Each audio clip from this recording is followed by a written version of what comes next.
Washington and Spokane voters are famously independent, voting for the person and not the party. Voters want to know the person behind the policy. Join host Sulani Madsen as she interviews 2016 general election candidates for local, state, and federal office on the experiences that have shaped their lives. The Meet the Candidate series is sponsored as a community service by the Ponderosa Republican Women's Club, the law office of D.C. Cronin, and We Believe, We Vote. Now, here's your host, Sulani. Welcome to Meet the Candidate, and this session is with Mike Volz, who is running for Legislative District 6, the seat currently held by Kevin Parker, who is retiring this year. Welcome, Mike. Well, thank you for having me. It's great to be here, Sulani.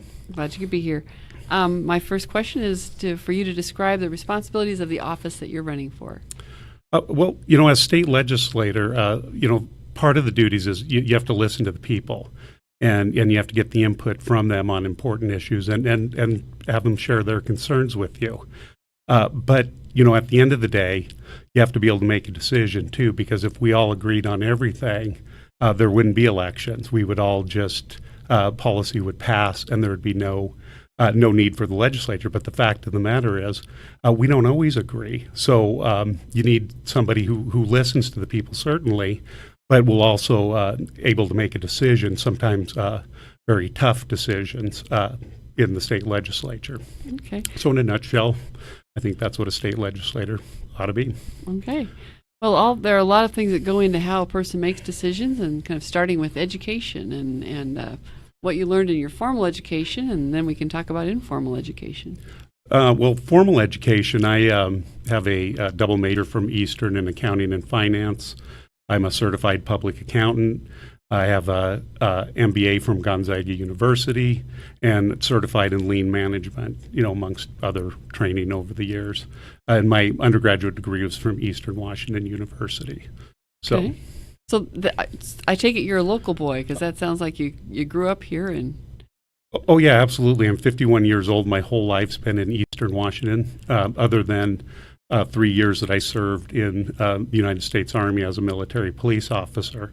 But my residency was still officially Spokane. And most of my life has actually been inside of Spokane County. So probably, I'm trying to count it up, 35 years in Spokane County. First moved here in 1974, during Expo 74. Expo, yes. A lot of people came here then. Yes. So we moved here. My dad got a new job. We moved to Spokane, and it's been my home ever since. In the military, I had the opportunity to travel around enough to know that Eastern Washington and Spokane County is my home. Raised my family here. I've been married to the same woman for 27 years, have 3 wonderful kids, and this is our home. Okay. What was the most interesting post that you had while you were in the Army? Well, that's a tough one. I was in West Germany, for those who remember when we used to have a West East Germany. And West, yes. So that was an interesting time. We're talking the mid-'80s, and it was kind of the height of the Cold War, during a military buildup and an attempt to end the Soviet Union, hopefully without firing a shot. So that was very interesting, lots of alerts and very tense time. And then after that, I was at Fort Bragg, North Carolina, which, although I was not airborne, it's the home of the 82nd Airborne, so there was a lot of time, on alert status with the 82nd Airborne, because we supported them. So both were very interesting. I would have to say Germany was the most interesting. I did have an opportunity to travel around Europe, so I would give the nod to West Germany. And a fascinating time to be in Germany, too, as things were coming to a conclusion. Conclusion, yes. I missed the end of that and the wall coming down, but, I was there for, I think about 18 months in 84, 85, somewhere in there. So I've asked a lot of people about their first job. That's kind of a formative experience as well. What was your first job? Well, okay, other than lawn mowing, and again, but that counts. Yes. I'm happy to pay somebody to mow my lawn. Yeah, so I used to make, my neighbor paid me $5 to mow his lawn, and I thought I was in hog heaven. But my first job at about the same time was, and again, I'm dating myself, I was a paper boy for the Spokane Chronicle. So I was on the north side of town, later 70s, sometime in there. So for those who remember the Chronicle. Yeah, I used to help a friend deliver his Chronicle paper out in the early 70s. So Yes, yeah. I'm not sure if that's done quite the same way anymore. I don't think you see kids with the satchels over their Yeah, shoulders. with the big canvas bag and 100 pounds worth of newspapers dragging around in the summer heat midday. So yeah. So now, not everybody decides to run for the legislature. Is there some particular turning point moment that led you to decide to become involved? Well, I think we have some significant issues in the state and nationally also, and I think it's the experience you bring to the legislature, not what you can learn while in the legislature. And I have a tremendous amount of experience both in the public and private sector. I've worked.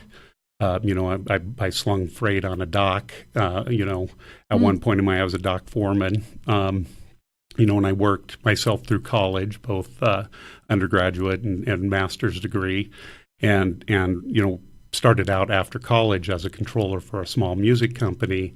Worked in the healthcare field as a financial analyst, and worked in the public sector for about the last 15 or 16 years. So both at Spokane County Treasurer's Office and at STA. And I'm currently serving as the Chief Deputy Treasurer. And so I understand, public finance, understand how public budgets are put together. And I think both, my public and private experiences prepared me very well for that. And having my family, born and raised in Spokane County and attended, I have 3 children. 2 of them have graduated high school, one's still in 8th grade, and then they went through public school. So having that firsthand experience with education above and beyond the theoretical, and having that firsthand experience with both private sector and the implications of state regulation, and understanding the public finance piece, I think is an excellent background for the position. Also, my wife is a teacher in School District 81, so I get it from the parent side, I get it from the spouse of a teacher side on education, and certainly the public finance piece. Well, I know that my views on education are shaped by the teachers in the family who tell me what it's like in the trenches. Yeah, absolutely. And when I'm out, doorbelling and running into teachers and parents, there's great concern over, this idea of a standardized testing and this kind of top-down mandate. And I witnessed it firsthand with my 3 children. It seemed like the criteria would always change every time, a new testing criteria would come out, a new standard would come out, a new something would come out.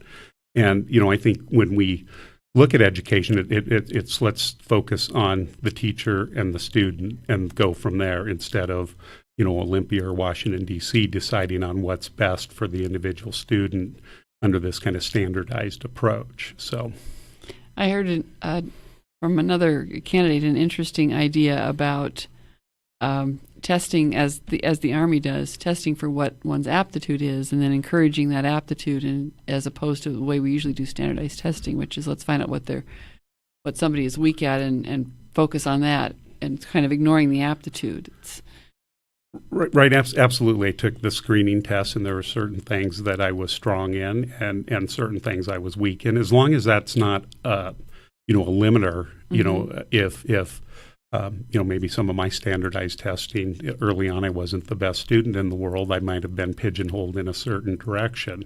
As with my kids, who turned out to be excellent students so far, but as long as it's not a limiter to opportunity. But in that vein, in education, we have really taken like a lot of the trades out of the school: wood shop, metal shop, auto shop, and the direction of education is focusing on getting kids ready for college. Well, not every kid wants to go to college. I tried it for a year when I was 18, didn't work out too well. I didn't graduate college till I was 30 when I was ready. And so people are on different paths. They need to try different things, and education should help nurture that and encourage that. So as long as it's not trapping anybody into a path, like I think some European countries kind of take that approach, but they kind of set you on a course for your life.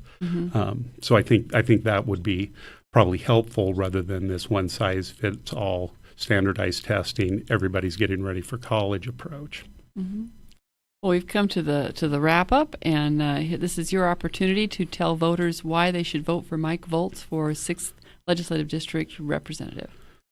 Well, I think the main thing is people ask what's your best qualification, and I think my best qualification is actually living in the community and the district for years, for decades.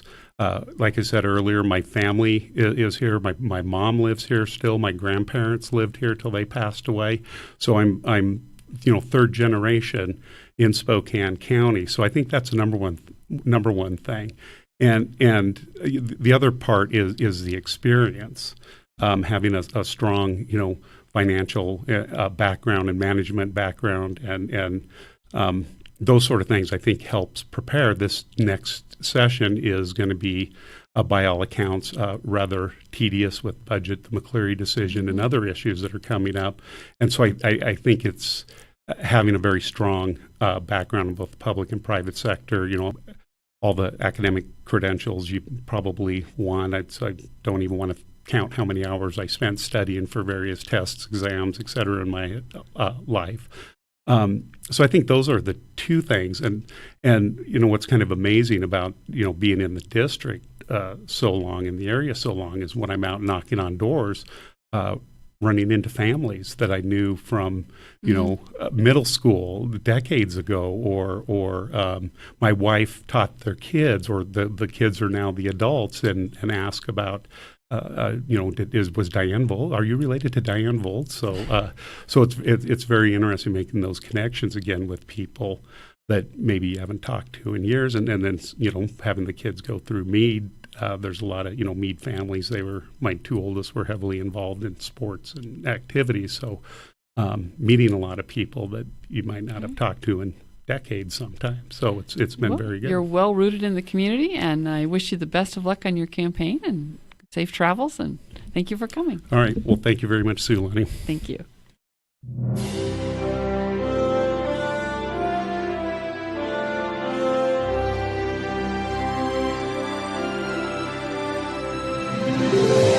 Meet the Candidate is produced in Spokane, Washington by SpokaneTalksOnline.com, which is solely responsible for its content.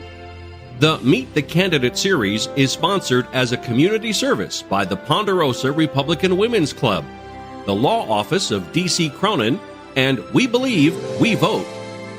All Meet the Candidate conversations are posted on our YouTube channel, posted as a podcast on our website, and will be featured in our 24/7 live stream. Find us at SpokaneTalksOnline.com.